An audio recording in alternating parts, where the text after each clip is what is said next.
Hello everyone welcome to my mini छोटो blog. अनि आज चाहिँ म त्यही मेरो फाटेको चप्पल लगाएर बजार डुल्न गइरहेको छु। अनि मलाई चाहिँ कसले के सोध्छ भनेर मलाई मतलबै छैन क्या। I don't give a fuck to anyone के।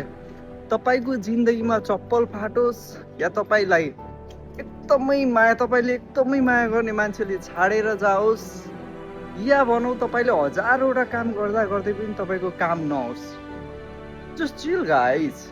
लाइफमा अगाडि बढ्नुहोस् के। त्यत्तिकै सक्सेस पाउनलाई सजिलो छ त। It's hard guys. त्यही भएर तपाईँहरू चाहिँ लाइफमा अगाडि बढ्नुहोस्। कतै केही कुराहरू बाधाहरू आइरहेको हुन्छ जीवनमा, त्यही पनि अगाडि बढ्ने हो के। त्यही त हो नि स्ट्रगल, त्यही त हो नि सक्सेस।